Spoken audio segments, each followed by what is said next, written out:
Okay, so now I have some suggestions about developing growth mindsets in the classroom and school-wide. So I think that, how I said earlier, that growth mindset, developing these interventions is not a cure-all for poor performance. But having said that, I think that if we start to develop growth mindsets in elementary school, that will carry over for the rest of the child's academic career.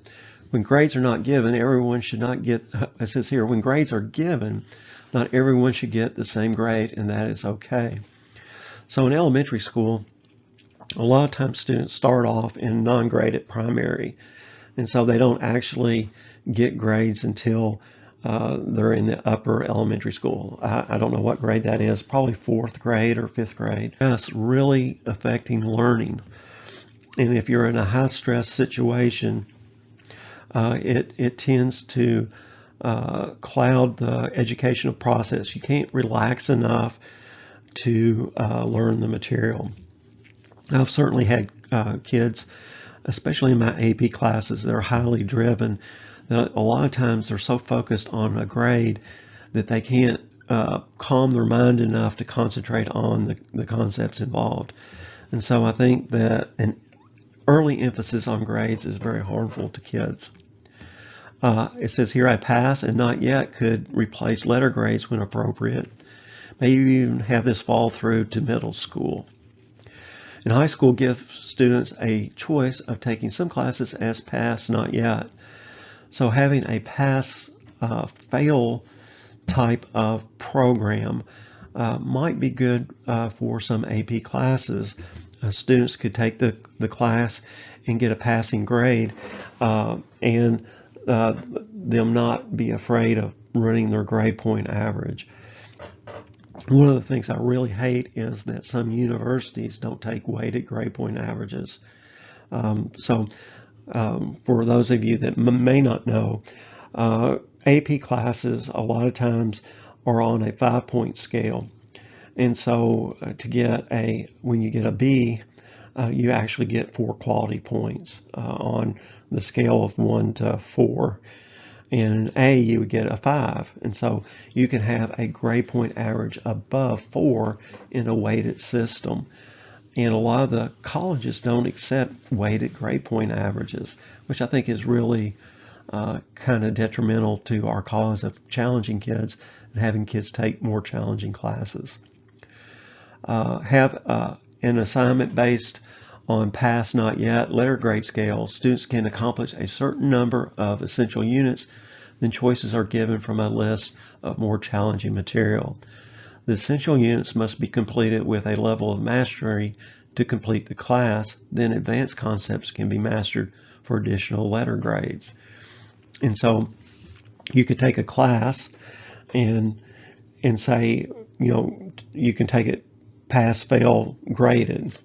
And so the student would take the class, and the first part of the class, they would master the essential concepts that are involved in the class.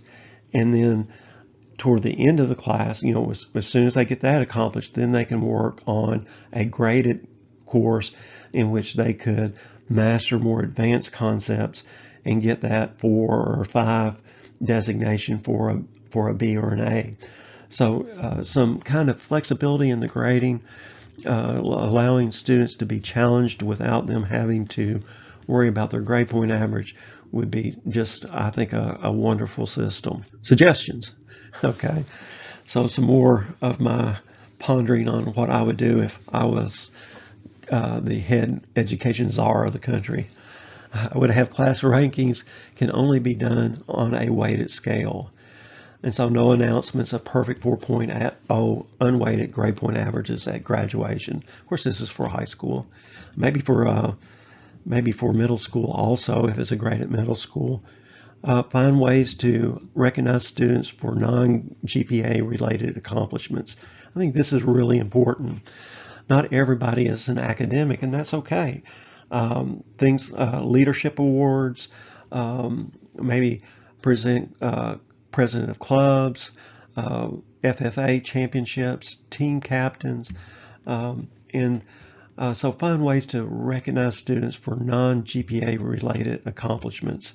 One of the things I think that we had at our school is having the AP Scholar designation for students that have taken so many AP classes. And just generally having the mindset you only get stronger by lifting heavy weights.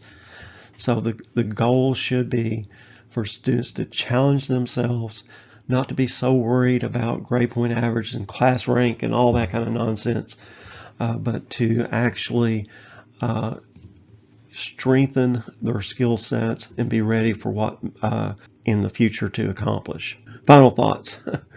Okay, so much of what we do is antithetical to developing kids with a growth mindset. We have a set way that we design the educational experience.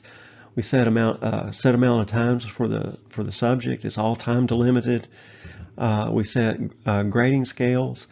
We have little or no curriculum choices, and so that might be a little misleading. And people say, well, you have electives that you can take and so forth, but within the core classes, we have a set curriculum to follow, and there's very little wiggle room for that. And I understand that there's certain things that students have to master, but maybe cut back on maybe some of the content and then have some optional content and do that kind of thing where you can take the class pass-fail grade, which means that you have to accomplish a certain number of essential units, and then have more challenging units at the end where students can actually work for a grade for the class to help improve their point standing. Just a thought. Developing a growth mindset is not a one and done solution. So the studies that I saw were just year interventions. And I think really to make this thing work and to help improve the attitudes of students, this needs to be an ongoing process starting at the elementary school. Other factors are involved in students' performance, thus not a fix that leads to greater academic performance. And so you have things like home life. You have challenges involved in relationships when you're in high school. All sorts of social pressures. There's other things than just academic challenges that enter into the learning process. Grades do not reflect progress and often get in the way of learning. I really think that is true. If you think back through your academic career, not every teacher teaches the same way. Not every teacher teaches the same in terms of the rigor that they present to students. And so if a student gets a B in one class, they may have learned a lot more than a student that got an A in another class. There are web pages full and programs full rankings of professors at the collegiate level, and people will try to take professors that are less challenging so that their grades will be better. And so I think we need to get away from that kind of mindset and not emphasize grades quite as much as learning. And so that's my final thoughts. I hope you enjoyed this presentation on growth mindset. We will continue to work on finding ways for you to challenge your students and to have them develop a wonderful attitude towards learning. Peace.